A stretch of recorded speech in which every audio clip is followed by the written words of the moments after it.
ധവളപത്രം ഒരു കുറ്റാന്വേഷണ റിപ്പോർട്ടോ ഒരു പൊളിറ്റിക്കൽ ഡോക്യുമെന്റോ ഒന്നുമല്ല. സർക്കാർ അധികാരമേക്കുന്ന സമയത്ത് fiscal health of the state ആണ്. സംസ്ഥാനത്തിന്റെ സാമ്പത്തിക ആരോഗ്യം എന്താണ് എന്ന് എല്ലാ വിഭാഗം ജനങ്ങളെയും സാധാരണക്കാരായ ആളുകളെ ഉൾപ്പെടെയുള്ളവരെ ബോധ്യപ്പെടുത്തുന്നതിനുള്ള ഡോക്യുമെന്റാണ്. എത്ര വരുമാനം നമുക്ക് ലഭിക്കുന്നു, എത്ര ചെലവഴിക്കുന്നു, എത്ര ബാധ്യതകളുണ്ട്, ഭാവിയിൽ എത്ര സാമ്പത്തിക പ്രതിസന്ധികൾ ഉണ്ടാകും എന്നെല്ലാമാണ് ഇതിൽ പറയുന്നത്. വൈറ്റ് പേപ്പർ അനിവാര്യമാകുന്ന മറ്റൊരു പ്രധാന കാരണം പുതിയ സർക്കാർ അവതരിപ്പിക്കാൻ പോകുന്ന ബജറ്റിന്റെ പശ്ചാത്തലത്തിലാണ്. കഴിഞ്ഞ സർക്കാർ പാസാക്കിയ 26-27 ബജറ്റിലെ ന്യൂനതകളുടെ യഥാർത്ഥ ചിത്രം അതിനകത്ത് വരും. ഞാൻ നിയമസഭയിൽ പറഞ്ഞതുപോലെ 25-26 ബജറ്റ് കണക്കുകൾ പ്രകാരം കേരളത്തിന്റെ ആകെ ബാധ്യത 5.07 ലക്ഷം കോടിയാണ്. ഇത് സ്റ്റേറ്റിന്റെ GSTPയുടെ 35.5% വരും. ഇപ്പൊ ഈ കടം കണക്കാക്കുന്നത് കടത്തിന് പരിധിയുള്ളത് കൊണ്ട് കടം കണക്കാക്കുന്നത് സ്റ്റേറ്റ് GDPയുടെ GSTPയുടെ എത്ര ശതമാനം വരുമെന്നാണ്. 35.5% കടം വരുന്നത്. അതായത് 18 പ്രധാന സംസ്ഥാനങ്ങളുടെയാണ് നമ്മൾ സാധാരണ എടുക്കാറുള്ളത്. അത് ദേശീയ ശരാശരി 29.2 ഈ 18 സംസ്ഥാനങ്ങളുടെ ശരാശരി 28.81 അപ്പൊ കേരളത്തിൻ്റെത് 35.5%. ഉയർന്ന തോതിലാണ് ഈ കടവും GSTPയും തമ്മിലുള്ള റേഷ്യോ. പലിശ, സംസ്ഥാനത്തിന്റെ പലിശ ചെലവ് വരുമാന ചെലവിന്റെ മൊത്തമുള്ള വരുമാനത്തിന്റെ നമ്മൾ ചെലവഴിക്കുമ്പോൾ അതിന്റെ 17.73% വരും. ദേശീയ ശരാശരി 11.99%. ഭയങ്കര വലിയ തുക പലിശ വലിയ പലിശയ്ക്കൊക്കെ എടുത്തിരിക്കുന്നതുകൊണ്ട് പലിശ മൊത്തം എക്സ്പെൻഡിച്ചറിന്റെ 17.73% പലിശയ്ക്ക് വേണ്ടിയിട്ട് പോവാണ്. വികസന ചെലവ് ആകെ ചെലവിന്റെ 39.9% മാത്രമാണ് ആകെ വികസന കാര്യങ്ങൾക്ക് വേണ്ടി ചെലവഴിക്കുന്നത്. ദേശീയ ശരാശരി 63.5. വ്യത്യാസം മനസ്സിലായ കേരളത്തിന്റെ? അപ്പൊ കൂടുതൽ പൈസ ചെലവാക്കുന്നത് കമ്മിറ്റഡ് എക്സ്പെൻഡിച്ചറിനാണ്. പലിശ, ശമ്പളം, അത് മനസ്സിലായ, പെൻഷൻ, അങ്ങനെയുള്ള കാര്യങ്ങൾക്ക്. മറ്റത് നേരെ 39.9 നമ്മുടെ ആവുമ്പോൾ 63.5 അവര് വികസന കാര്യങ്ങൾക്ക് ചെലവാക്കുന്നത്. പിന്നെ ക്യാപിറ്റൽ എക്സ്പെൻഡിച്ചറാണ്, മൂലധന ചെലവ്. അത് മൊത്തം GSTPയുടെ 1.34% മാത്രമാണ്. ദേശീയ ശരാശരി 3.2, സംസ്ഥാനങ്ങളുടെ ശരാശരി 3.09. അതായത് കടം എടുക്കുന്നത് മൂലധന ക്യാപിറ്റൽ എക്സ്പെൻഡിച്ചറിനല്ല വിനിയോഗിക്കുന്നത്. മൊത്തത്തിന്റെ ഒരു 1.34% മാത്രമേ വരുന്നുള്ളൂ. പിന്നെ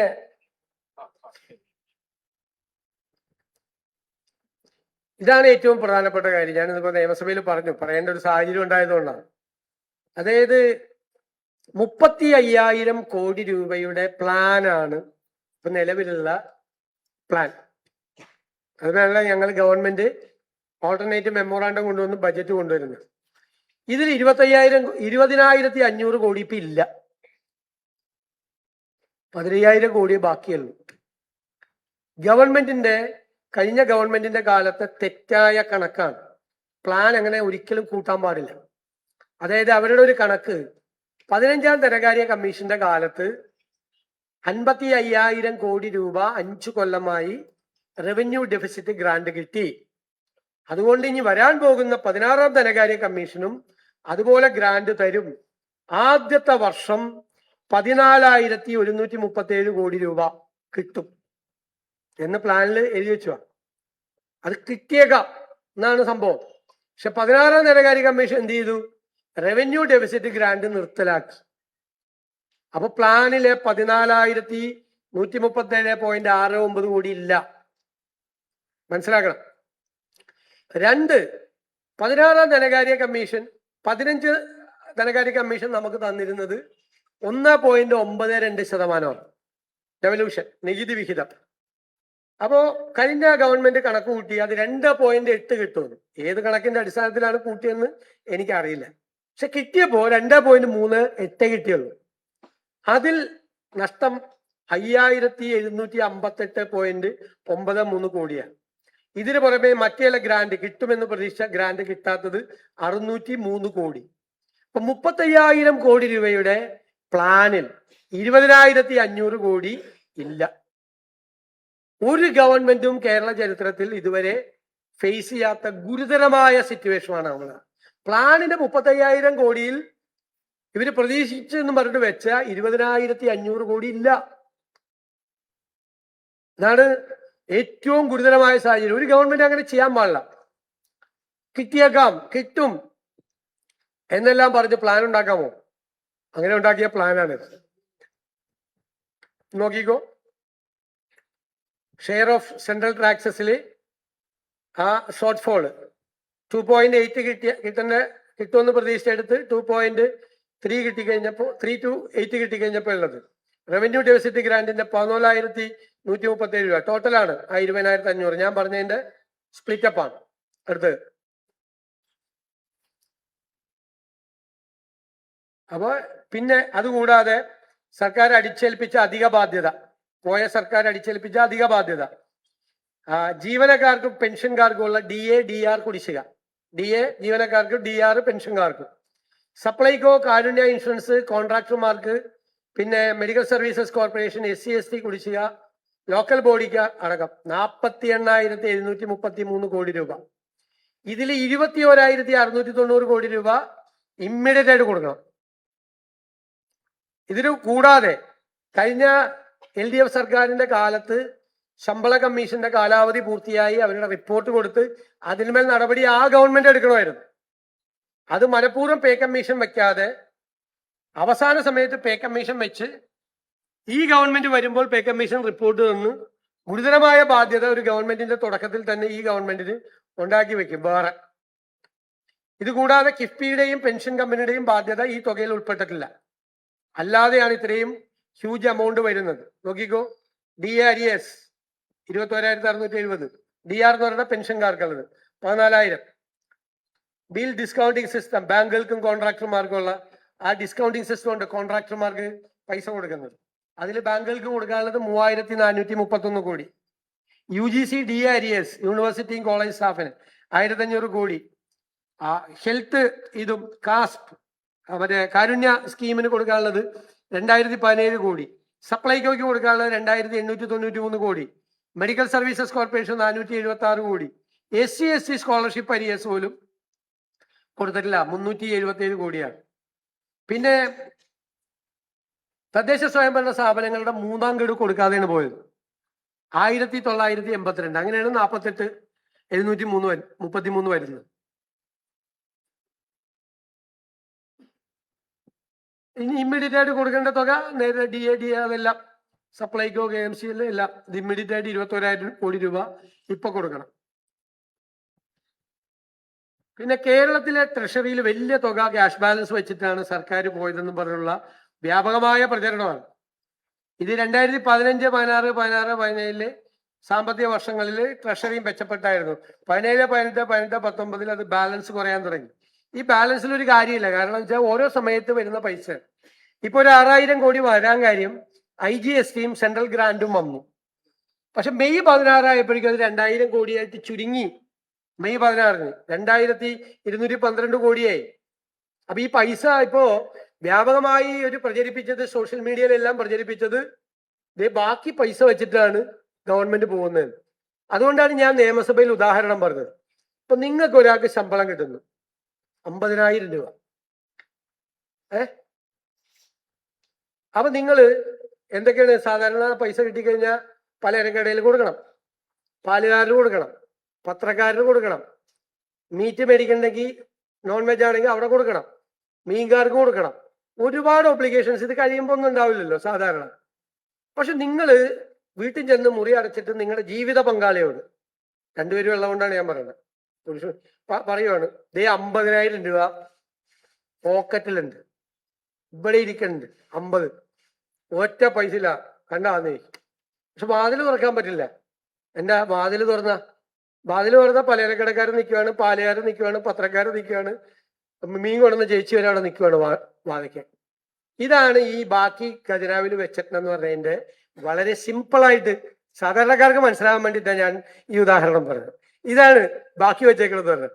എന്നാ ബാക്കി വെച്ചാൽ 3ാം ഗഡു കൊടുത്തിട്ട് പോയിരുന്നില്ലേ? ഏറ്റവും SC ST കുട്ടികളുടെ സ്കോളർഷിപ്പ് കൊടുത്തിട്ട് പോയിരുന്നില്ലേ? സ്കോളർഷിപ്പ് കൊടുക്കാനുള്ള തുകയാണ്, അത് കൊടുത്തില്ല. മൂന്നാം ഗഡു കൊടുത്തില്ല. മരുന്ന് മേടിക്കാനുള്ള കാശ് KMCSൽ കൊടുക്കാൻ പാടില്ലായിരുന്നു, അതും കൊടുത്തില്ല. ഒടുക്കത്തെ വിലക്കയറ്റമാണ് കേരളത്തിൽ. 2893 കോടി രൂപ കൊടുക്കാനുണ്ട് സപ്ലൈകോയ്ക്ക്. മാർക്കറ്റിൽ ഇടപെടേണ്ട ഏജൻസിയാണ്, കൊടുത്തില്ല. അപ്പൊ ഇത് ഈ ജനങ്ങളെ കബളിപ്പിക്കാൻ വേണ്ടി നടത്തിയ ഒരു കാര്യമാണ് ഈ ട്രഷറി ബാലൻസ്. മനസ്സിലായല്ലോ? ഇത്രയും ബാധ്യത വെച്ചിട്ടാണ് ചെയ്തിരിക്കുന്നത്. ഇത് ട്രഷറിയുടെ കണ്ടില്ലേ ആ ബാലൻസ്, ക്ലോസിംഗ് ബാലൻസ് അവസാനത്ത് നോക്കിയ 2024-25 10 മാസം നെഗറ്റീവായിരുന്നു. ഏത് ട്രഷറി പൈസ ഉണ്ടായില്ല 12 മാസത്തില്. കഴിഞ്ഞ വർഷം 7 മാസം നെഗറ്റീവായിരുന്നു ഈ തുക. ഇപ്പോൾ ഇത് അവസാനം 16-ാം തീയതി 2212 കോടിയാണ്. അപ്പൊ അത്രയും നമുക്ക് ഒബ്ലിഗേഷൻസ് ഉണ്ട്, ഡെറ്റ് ഒബ്ലിഗേഷൻസ് ഉണ്ട് നമ്മൾ ചെയ്യാൻ വേണ്ടിയിട്ട്. ഇതൊക്കെ വെറുതെ ആളുകളെ പരിഹസിക്കുന്നതിന് വേണ്ടി പറയാണ്.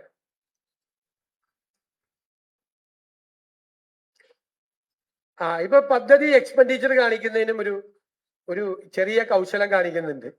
ഇപ്പൊ നോക്കിയേ, പദ്ധതി വെട്ടിച്ചുരുക്കിയിരിക്കുകയാണ്.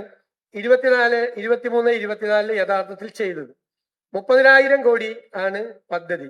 ചെലവ് വരുത്തിയിരിക്കുന്ന 32,000 കോടിയായിട്ട് കാണിക്കണം. 127% പ്ലാൻ എക്സ്പെൻഡിച്ചർ എന്നാണ്. നിങ്ങൾ ഞെട്ടിപ്പോവും. അതായത് പ്ലാനിൽ കട്ട് ചെയ്തേക്കുവാണ്. ശരിക്കും 30,000 കോടിയിൽ വലിയ തുക ഈ 24, 25, 23, 24 കുറവ് വന്നു. വലിയ തുക പ്ലാൻ സൈസിൽ ഇല്ലേ, കട്ട് ചെയ്തു. ഇതെന്താ ഇങ്ങനത്തെ കണക്ക് വന്നതെന്നറിയാമോ? കിഫ്ബിയുടെ പൈസ, പെൻഷൻ ഫണ്ടിന്റെ പൈസ, ട്രാൻസ്പോർട്ടിന്റെ പൈസക്ക് ഇതിന്റെ കൂടെ കൂടിയേക്കും. അതെങ്ങനെ പ്ലാൻ എക്സ്പെൻഡിച്ചർ ആവുന്നു? കണക്ക് റിയലിസ്റ്റിക് അല്ല. ഫിനാൻസ് പോലും അറിയാതെയാണ് ഇങ്ങനത്തെ ഒരു കണക്ക് തയ്യാറാക്കി.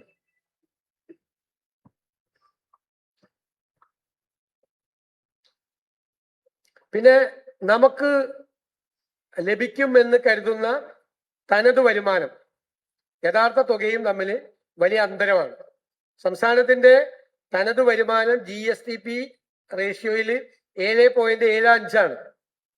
പക്ഷെ നാഷണൽ ആവറേജ് 8.5 ആണ്. നമ്മുടെ SOTR തനത് നികുതി വരുമാനം അത് GSTP അനുപാതത്തിൽ 6.41 ആണ്. ദേശീയ ശരാശരി 6.90 കുറവാണ്.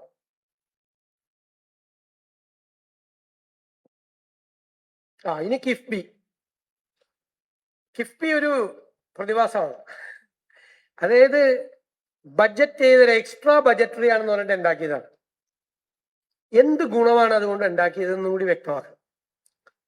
കാരണം സംസ്ഥാനത്തെ വരുമാനത്തിൽ നിന്നും ലഭിക്കുന്ന, ബഡ്ജറ്റിൽ വരുമാനത്തിൽ നിന്ന് ലഭിക്കുന്ന മോട്ടോർ വെഹിക്കിൾ സെസ് എല്ലാ വർഷവും കൊണ്ട് പോകും. 2,000 കോടി മുതൽ 3,000, 4,000 കോടിയൊക്കെ ആവും. അതാണ് അവരുടെ അടിസ്ഥാന ഫണ്ട്. അപ്പൊ അത് ബഡ്ജറ്റിൽ നിന്ന് കൊടുക്കുന്നതാണ്.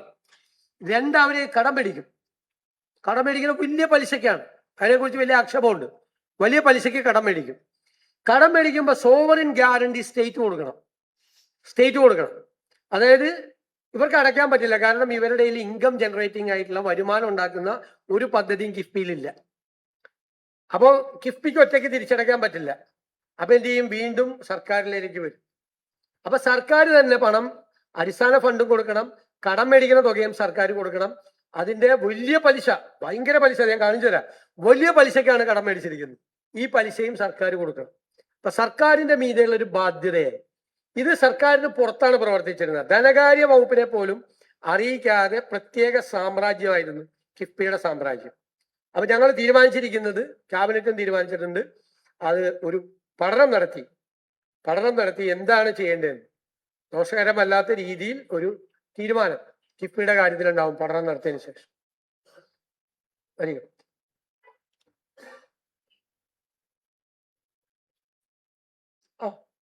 നോക്കിയേ, പലിശ നോക്കിയേ, 8.809.56 അവസാനത്തെ കോളം. പലിശ നോക്കിയേ, പലിശ നിരക്കാണ്.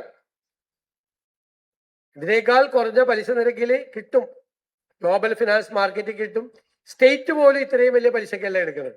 ഈ പലിശക്ക് എടുത്തിട്ട് ഇവിടുത്തെ ബാങ്കിൽ കൊണ്ട് 6%, 7% ഡെപ്പോസിറ്റ് ചെയ്യും. മനസ്സിലായി? അപ്പൊ അത് വലിയ ഒരു ഇതാണ്. പിന്നെ ഓരോ ജില്ലകളിലും ഒരു വിധത്തിലുള്ള ഒരു റീജിയണൽ ബാലൻസും ഇല്ലാതെ വിവേചനമാണ് ചെയ്തിരിക്കുന്നത്. ഏറ്റവും കൂടുതൽ ചെയ്തിരിക്കുന്നത് കണ്ണൂരാണ് പരിപാടി കൊടുത്തിരിക്കുന്നത്. രണ്ടാമത്തെ കോളം നോക്കിയേ, അപ്രൂവ്ഡ് 20.4% കണ്ണൂര്. രണ്ടാമത്തേത് 16.7% തിരുവനന്തപുരത്ത്. 3 പാലക്കാട് 15%, 4 എറണാകുളം 11.4%. ബാക്കിയൊക്കെ നോക്കിയേ, 3.9, 2.4, 5.5, 1.4, 4.5. ഡിസ്ക്രിമിനേഷൻ ഉണ്ടായിരുന്നു വിവിധ ജില്ലകളിൽ വികസന പ്രവർത്തനങ്ങൾ അനുവദിച്ച്.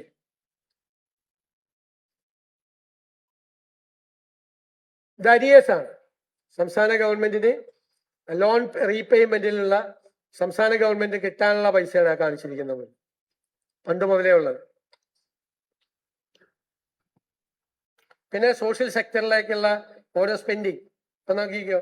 അഗ്രികൾച്ചർ ആൻഡ് അലൈഡ് സർവീസ്, കൃഷിക്ക് വേണ്ടി 2015-16 6.19 ഉണ്ടായിരുന്നത് ഇപ്പോ കുറഞ്ഞ് 3.20 2.97% കൃഷിയുള്ളത്. 15-ൽ നിന്ന് 10 കൊല്ലം കഴിഞ്ഞപ്പോ പെർസെന്റേജ് കൃഷിക്ക് വേണ്ടി ചെലവാക്കുന്ന തുക പകുതിയായി കുറഞ്ഞു. റൂറൽ ഡെവലപ്മെന്റ് 11.10 ഉണ്ടായിരുന്നത് 5.97 ആയി.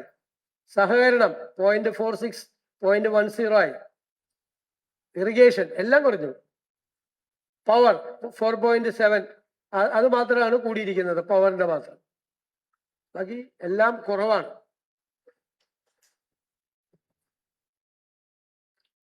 ഇതാണൊരു ചിത്രം.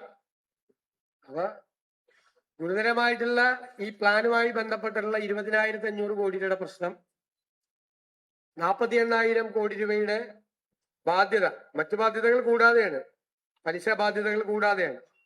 പെട്ടെന്ന് അടച്ചു തീർക്കേണ്ട 21,000 കോടി രൂപ, പിന്നെ കിഫ്ബിയുടെ ബാധ്യത, പെൻഷൻ ഫണ്ടിന്റെ ബാധ്യത ഉൾപ്പെടെ വലിയ ബാധ്യതയാണ് ഉള്ളത്. ഇതാണ് സംസ്ഥാനത്തിന്റെ യഥാർത്ഥ സാമ്പത്തിക ആരോഗ്യ ചിത്രം.